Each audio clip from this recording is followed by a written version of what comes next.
الحمد لله والصلاة والسلام على رسول الله أعوذ بالله من الشيطان الرجيم بسم الله الرحمن الرحيم ولا تحسبن الذين قتلوا في سبيل الله أمواتا بل أحياء عند ربهم يرزقون صدق اللہ العظیم۔ چوتھے پارے کا خلاصہ بیان کرنے جا رہے ہیں، اور چوتھے پارے کے پہلے 3 پاؤ سورہ آل عمران کا ہی تسلسل ہے، اور اس پارے کے اندر بھی 4 اہم موضوعات پر ہم گفتگو کریں گے۔ جس طرح پچھلے پاروں کے اندر اہم موضوعات پر گفتگو کی گئی، اس طرح اس پارے کے اندر بھی 4 اہم موضوعات پر ہم گفتگو کریں گے۔ پہلا موضوع اس میں ہے جہاد اور دین کے لیے قربانی اور شہادت کی فضیلت۔ دوسرا موضوع اس پارے کا ہے صبر و تقوی اور اس کی فضیلت۔ تیسرا اس پارے کا موضوع ہے نکاح اور عورت کے حقوق، اور چوتھا موضوع اس کا ہے وراثت اور وصیت کے احکام۔ یہ 4 اہم موضوعات ہیں جن پر ہم گفتگو کریں گے، اور ہم اپنے پہلے موضوع کی طرف جاتے ہیں۔ ہمارا پہلا موضوع جس کی آیت میں نے آپ سب کے سامنے تلاوت کی، وَلَا تَحْسَبَنَّ الَّذِينَ قُتِلُوا فِي سَبِيلِ اللَّهِ أَمْوَاتًا، اور اے پیغمبر جو لوگ اللہ کے راستے میں قتل ہوئے ہیں انہیں ہرگز مردہ نہ سمجھنا، امواتا بل احیاء عند ربهم یرزقون، بلکہ وہ زندہ ہیں، انہیں اپنے رب کے پاس رزق ملتا ہے۔ اس آیت کے اندر سب سے پہلے تو اس بات کی طرف اشارہ کیا جا رہا ہے کہ جو اللہ کے لیے جہاد کرتے ہیں، دین کی سربلندی کے لیے جہاد کرتے ہیں، اپنی جانوں کو قربان کر دیتے ہیں، ان لوگوں کے لیے اللہ رب العزت نے ان کی فضیلت کے اندر اس آیت کو نازل فرمایا کہ اے پیغمبر آپ ان لوگوں کو جو اللہ کے راستے میں شہید ہو جاتے ہیں، قتل کر دیے جاتے ہیں، میدان جنگ میں قتل کر دیے جاتے ہیں، انہیں ان شہداء کو آپ مردہ نہ سمجھیں بلکہ وہ زندہ ہیں، اور اللہ کے ہاں ان کو رزق ملتا ہے۔ یہ اللہ رب العزت ان کی فضیلت بیان کر رہے ہیں کہ دین کے لیے جو قربانی دیتا ہے اور دین متین کے لیے جو اپنے آپ کو پیش کرتا ہے، اپنی جانوں کو ہتھیلیوں پر رکھتا ہے، تو اللہ رب العزت اس کے لیے کس طرح انعامات اور کس طرح کی چیزیں اللہ رب العزت اس کے ساتھ پیش کرتے ہیں۔ یہ ایک لمبی بحث ہے، قبر کے اندر شہید مردہ ہوتے ہیں یا نہیں ہوتے، یہ ایک لمبی بحث ہے اور علماء کرام اس پر کرتے ہیں۔ ہم خلاصہ بیان کریں گے تاکہ مختصر سا بات کر کے پورے پارے کا خلاصہ نکالا جا سکے۔ تو یہ آیتیں جنگ احد کے بعد نازل ہوئی کہ جب جنگ احد کے اندر حضرات صحابہ کرام رضوان اللہ تعالی علیہم اجمعین جو شہید ہو گئے، اور اس میدان کے اندر، اس جنگ کے اندر وہ شہید ہو گئے، تو ان کی فضیلت کے اندر اور آنے والا ہر وہ شخص جو دین کے لیے محنت کرے گا، جد و جہد کرے گا اور اس کے اندر قربانی دے گا، اور اس قربانی کے اندر اگر وہ شہید ہو جاتا ہے، اس دنیا سے چلا جاتا ہے، شہادت پا جاتا ہے، تو وہ اللہ رب العزت اس کے لیے فرما رہے ہیں کہ وہ بل احیاء عند ربهم یرزقون، کہ وہ زندہ ہیں، وہ شہید زندہ ہیں اور اللہ کی طرف ان کو رزق ملتا ہے۔ انہی آیات کے اندر، انہی آیات سے آگے چل کر دیکھتے ہیں تو الذین استجابوا للہ والرسول من بعد ما اصابهم القرح للذین احسنوا منهم واتقوا اجر عظیم۔ یہ آیت نازل ہوئی کہ جب جنگ احد کے بعد، جب جنگ احد ہو گئی اور اس کے بعد حضور صلی اللہ علیہ وسلم نے اعلان فرمایا کہ ہم دشمن کے تعاقب میں جائیں گے، تو حضرات صحابہ کرام رضوان اللہ تعالی علیہم اجمعین نے کوئی چون چرا نہیں کی، کوئی بات نہیں کی۔ جیسے حضور کا حکم آیا، حالانکہ جنگ سے ابھی جنگ سے فارغ ہوئے تھے اور زخمی حالت میں تھے، تھکان تھی، لیکن جب حضور صلی اللہ علیہ وسلم کا حکم آیا تو لبیک کہتے ہوئے تمام صحابہ کرام رضوان اللہ تعالی علیہم اجمعین تیار ہو گئے۔ تو میرے دوستو بزرگوں، دین کی سربلندی کے لیے، دین کی محنت کے لیے، تک و دو کے لیے، جد و جہد کے لیے اگر قربانی دیں گے تو اللہ رب العزت اسی طرح نوازیں گے۔ ہمارا دوسرا موضوع ہے صبر اور تقوی اور اس کی فضیلت۔ آیت میں آپ کے سامنے تلاوت کرتا ہوں، یا ایھا الذین آمنوا اصبروا وصابروا ورابطوا واتقوا اللہ لعلکم تفلحون۔ سورہ آل عمران کا اختتام ہو رہا ہے، چوتھے پارے کا یہ تیسرا پاؤ، اس کا بھی اختتام ہو رہا ہے، اور ساتھ میں سورہ آل عمران کا بھی اختتام ہو رہا ہے۔ اس کے اندر اللہ رب العزت مسلمانوں کو، مومنوں کو، اہل ایمان کو یہ بتا رہے ہیں کہ اے ایمان والو، صبر اختیار کرو، مقابلے کے وقت ثابت قدمی دکھاؤ اور سرحدوں کی حفاظت کے لیے جمے رہو، اور اللہ سے ڈرتے رہو تاکہ تمہیں فلاح نصیب ہو۔ یا ایھاالذین آمنوا اصبروا، کیونکہ دیکھیں جب بھی آپ دین متین کے لیے جو اللہ کے نزدیک پسندیدہ دین ہے، ان الدین عند اللہ الاسلام، اس کے لیے محنت کریں گے، تک و دو کریں گے، جد و جہد کریں گے، جب اس کے لیے کریں گے تو اس دین کے لیے محنت کریں گے تو آپ کے سامنے تکالیف آئیں گی، مشکلات آئیں گی، رکاوٹیں آئیں گی۔ ان رکاوٹوں میں جب آپ ثابت قدم کھڑے ہوں گے تو یہ سارے انعامات اللہ کی طرف سے اس وقت ملیں گے۔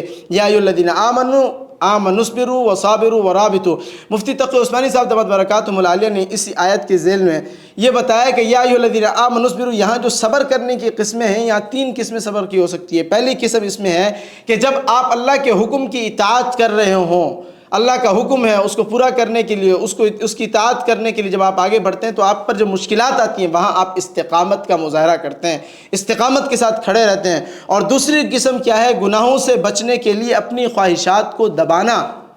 خواہش تو یہ ہے کہ میں اللہ کے اور اللہ کے رسول کی حکم کی نافرمانی کروں، مگر یہاں کیا بنتا ہے کہ میں استقامت کروں اور اس گناہ کو چھوڑ دوں، اپنی خواہش کو چھوڑ دوں۔ کس کے لیے؟ صرف اللہ کے لیے، یہ بھی صبر ہے۔ اور تیسری قسم تکلیفوں کو برداشت کرنا۔ دین متین کے لیے جب آپ آگے بڑھتے ہیں اور آپ پر مشکلات آتی ہیں، آپ ان پر صبر کرتے ہیں، استقامت اختیار کرتے ہیں، یہ بھی اس کی قسم ہے کہ آپ نے آنے والی تمام مشکلات کو دیکھیں۔ انسان بھی جب کوئی چیز بناتا ہے تو اس کو چیک کرنے کے لیے، جب کوئی مٹی کا مٹکا بنایا جاتا ہے اس کو چیک کرنے کے لیے بجایا جاتا ہے کہ جی کچا ہے یا پکا ہے۔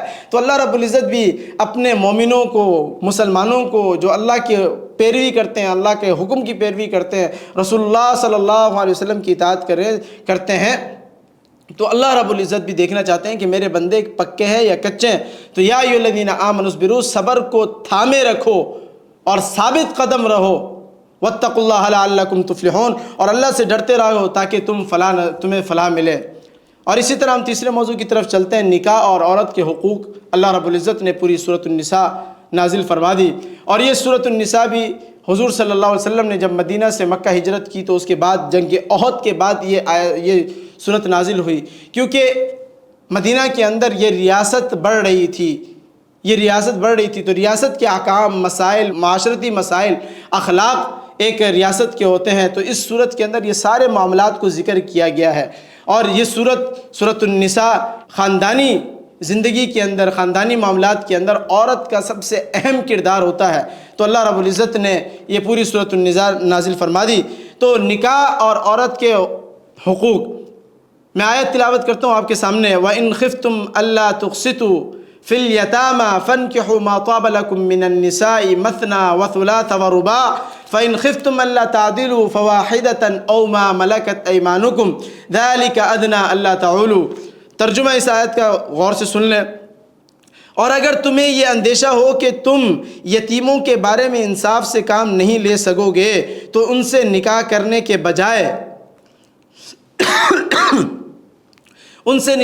کے بجائے دوسری عورتوں میں سے کسی سے نکاح کر لو جو تمہیں پسند آئے، 2 سے، 3 سے اور 4 سے۔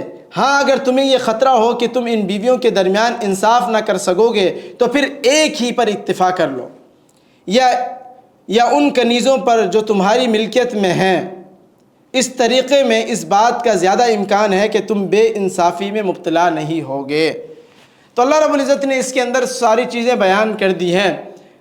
پہلی بات تو یہ ہے کہ آپ کہیں گے کہ یہاں یتیموں کے نکاح کے بارے میں ذکر آیا ہے، تو اس وقت عرب کے اندر ایسا رواج پایا جاتا تھا کہ وہ اگر کوئی چچا زاد بہن ہے، چچا زاد ہے، لڑکی ہے، اور وہ ان کی کفالت میں ہے، یتیم ہے، یہ اس کی کفالت کر رہے ہیں، اور وہ مالدار بھی ہے اور خوبصورت بھی ہے، تو ان کے نکاح کرنے کا غرض یہ ہوتا تھا کہ اس کے مال کو ہتھیا لیا جائے، مال لے لیا جائے اس کا، اور اس سے نکاح کر لیا جائے، اور اس کے مہر کو بھی اتنا عطا نہیں کرتے تھے جتنا اس کا مہر بنتا ہے، وہ بھی نہیں کرتے تھے، پہلا ظلم۔ اور دوسرا یہ کہ اگر وہ جو ان کی کفالت کے اندر یتیم بچی ہے یا لڑکی ہے، وہ اگر خوبصورت نہ ہوتی تو صرف مال ہتھیانے کے لیے اسے نکاح کیا جاتا اور مہر بھی ادا نہ کیا جاتا۔ تو اس میں اللہ رب العزت نے فرمایا وَإِنْ خِفْتُمْ أَلَّا تُقْسِطُوا فِي الْيَتَامَى، اگر تم یتیم کے ساتھ نکاح کرو اور اس کے اندر تم انصاف نہیں کر سکتے ہو تو اس سے بہتر یہ ہے کہ تم اس سے نکاح کرو جس سے تم پسند کرتے ہو، اس سے نکاح کرو. اور نکاح کے اندر بھی اللہ رب العزت نے پھر 4 تک کی اجازت دی کہ 2 کرو، 3 کرو، 4 کرو. اور اگر تم عورتوں کے درمیان انصاف نہیں کر سکتے، کیونکہ دیکھیں عرب کا جو معمول تھا وہ زیادہ عورتیں رکھنے کا معمول تھا، تو ان کے لیے تو کوئی مسئلہ نہیں تھا، الٹا ان کے لیے مسئلہ تھا کہ حد بندی کیوں کر دی گئی، 4 محدود کر دی. وہ تو زیادہ رکھنے کے قائل تھے، وہ تو زیادہ رکھتے تھے، 100 بیویاں ایک کی ہیں. تو پھر دین اسلام نے، دین متین نے آ کر ان کی حد بندی مقرر کر دی کہ تم صرف 2 کر سکتے ہو، 3 کر سکتے ہو، یا 4 کر سکتے ہو، اس سے زیادہ کی دین اسلام کے اندر اجازت نہیں ہے. لیکن اس کے بعد پھر عورت کے حقوق کو بیان کیا کہ فَإِنْ خِفْتُمْ أَلَّا تُقْسِطُوا فِي الْيَتَامَى فَانكِحُوا مَا طَابَ لَكُم مِّنَ النِّسَاءِ مَثْنَىٰ وَثُلَاثَ وَرُبَاعَ فَإِنْ خِفْتُمْ أَلَّا تَعْدِلُوا، کہ اگر تم عورتوں کے اندر، بیویوں کے اندر 2 کر لی، 3 کر لی، 4 کر لی، اور اگر تم ان کے اندر انصاف نہیں کر سکتے ہو، تمہیں خدشہ ہے کہ میں ان کے اندر عدل نہیں کر سکوں گا، جس طرح عدل کرنے کا حق ہے وہ میں نہیں کر سکتا، تو پھر 1 کرنے کی اجازت ہے. پھر 1 کرنے کی اجازت، زیادہ کرنے کی اجازت نہیں ہے. اور اس کے اندر دیکھو دین اسلام نے آ کر عورت کو ماں کا درجہ دیا، ماں کے قدموں تلے جنت، بیٹی کا درجہ دیا، بہن کا درجہ دیا، بیوی کا درجہ دیا. یہ سارے درجات دین اسلام نے آ کر دیے ہیں اس عورت کو، اور اس عورت کے لیے تمام حقوق قرآن بیان کر رہا ہے. اس طرح دین اسلام جس طرح عورت کو محفوظ بنا رہا ہے، عورت کو ایک مقام عطا فرما رہا ہے، اس طرح کوئی مذہب، کوئی دین نہیں دیتا. تو عورت کے حقوق کے لیے یہ ساری باتیں کی گئی ہیں. اور اگر مرد 2 کرتا ہے تو اس کو چاہیے کہ وہ پہلے عدل و انصاف کا سوچے، اگر کر سکتا ہے تو پھر زیادہ عورتوں سے نکاح کرے، نہیں کر سکتا تو پھر 1 عورت سے نکاح کرے. اور جو مرد انصاف نہیں کر سکتا، 2 عورتوں کے درمیان انصاف نہیں کر سکتا، تو وہ مرد ہی مرد کیا ہے. چوتھا موضوع ہمارا تھا وراثت اور وصیت کے احکام. آیت اس کی بہت لمبی ہے. یوصیکم اللہ فی اولادکم للذکر مثل حظ الانثیین فإن کن نساء فوق اثنتین فلہن ثلث ما ترک. تو یہ آیت شروع ہو رہی ہے کہ اللہ تمہارے اولاد کے بارے میں تم کو حکم دیتا ہے، مرد کا حصہ 2 عورتوں کے برابر ہے. قانون بتا دیا، سیدھا قانون ہے کہ وراثت کے اندر دیکھیں، یہاں وراثت کے اندر عورت بھی وراثت کی حقدار ہے، مرد بھی وراثت کا حقدار ہے. لیکن ذمہ داریوں کی وجہ سے اللہ رب العزت نے مرد کو عورت سے دگنا دینے کا حکم دیا ہے کہ وراثت کے مال کے اندر جو عورت ہے اس سے مرد کو دگنا ملے گا. عورت کو اگر 1 مل رہا ہے تو مرد کو 2 ملیں گے اس کے بدلے کے اندر. اور تمام کے اللہ رب العزت نے، یہ پوری آیت ہے آخر تک، اس کے اندر جو ہے اللہ رب العزت نے تفصیل کے ساتھ وراثت کے احکام بیان کیے ہیں. تو دین اسلام سب کا خیال کرتا ہے. سب کا خیال کرتے ہوئے اس نے ماں باپ کو اولاد کے اندر وراثت تقسیم کرنی ہے، اور کس طرح کرنی ہے، کس زاویے سے کرنی ہے. اب اختلاف ہوتا ہے کہ مرد کے لیے دگنا کیوں ہے، عورت کے لیے 1 کیوں ہے. بھائی مرد کے لیے دگنا یوں ہے کہ عورت کے ذمے گھر کی کفالت نہیں ہوتی، مرد کے ذمے گھر کی کفالت ہوتی ہے، جس کی وجہ سے اس کی ذمہ داریوں کو دیکھتے ہوئے دین اسلام نے اس کو دگنا دیا ہے. لیکن یہ دیکھیں کہ پہلے دین اسلام سے پہلے جہالت کے دور کے اندر عورت کو تو کچھ سمجھا ہی نہیں جاتا تھا، عورت کے تو کوئی حقوق نہیں تھے، وراثت تو دور کی بات ہے. دین اسلام نے آ کر عورت کے حقوق کو متعین کیا اور عورت کو محفوظ بنایا اور عورت کو تمام چیزوں میں کے اندر شامل کیا. اور جس طرح آپ دیکھ رہے ہیں وراثت کے اندر بھی اللہ رب العزت نے پہلا قانون جو بیان کیا للذکر مثل حظ الانثیین، کہ مرد کو اگر 2 حصے ملنے تو 1 حصہ عورت کو بھی ملے گا، عورت بھی اس کی حقدار ہے. اور یہ وراثت کا اصول اسی طرح چلے گا سب میں. اولاد کے اندر اولاد نہیں ہے تو بہن بھائیوں کے اندر بہن بھائی نہیں ہے تو اس کے نیچے، اس طرح یہ اسی کے اندر چلے گا. اور پھر مرنے والے کی وصیت، مرنے والے کی جو وصیت ہے اس کے بارے میں اللہ رب العزت نے بتایا کہ مرنے والا اپنی وصیت کرنے میں بھی آزاد نہیں ہے. وصیت کی اگر مرنے والا مر گیا ہے، جو اس نے ترکہ چھوڑا ہے پیچھے، جو اس نے وراثت چھوڑی ہے، اس وراثت کے اندر سے پہلے اگر اس نے قرض لیا ہوا تو وہ قرض ادا کیا جائے گا. قرض ادا کرنے کے بعد اس کی وصیت دیکھی جائے گی. اگر اس نے کسی کو مال دینے کی وصیت کی ہے، اگر اس نے کسی کو مال دینے کی، غیر ورثاء میں اگر اس نے کسی کو مال دینے کی وصیت کی ہے تو اس کی وصیت 1/3 مال کے اندر 1 حصے میں، 1/3 حصے کے 1/3 کے اندر اس کا یہ صرف کر سکتے ہیں، اس کی وصیت مانی جا سکتی ہے، پورے مال کے اندر نہیں. آپ نے دیکھا بعض اوقات لوگ اپنے ورثاء کو محروم کرنے کے لیے وراثت کسی فاؤنڈیشن میں دے دیتے ہیں، کسی خدمتگار ادارے کے اندر دے دیتے، تو اس کی پوری وراثت کے اندر اس کی یہ وصیت نہیں چلے گی. اس کی وصیت ایک محدود ہے، تہائی مال کے اندر اس کی یہ جو وصیت ہے وہ چلے گی. تو اللہ رب العزت نے یہ اس طرح کے تمام مسائل، احکامات تفصیل کے ساتھ بیان کیے ہیں. ہم مختصر خلاصہ بیان کر رہے ہیں تاکہ آسانی کے ساتھ سمجھا بھی جا سکے اور سننے کی طاقت بھی باقی رہے، کیونکہ آج کل ہمارے لوگوں کے اندر تو سننے کی طاقت نہیں ہے نا، تو سننے کی طاقت ہی برقرار ہے. تو اللہ رب العزت سے دعا ہے کہ اللہ رب العزت ہمیں اس ماہ مقدس کے اندر قرآن کے ساتھ جڑا رہنے کی توفیق عطا فرمائے اور قرآن کو زیادہ سے زیادہ سمجھنے کی توفیق عطا فرمائے. السلام علیکم ورحمۃ اللہ وبرکاتہ.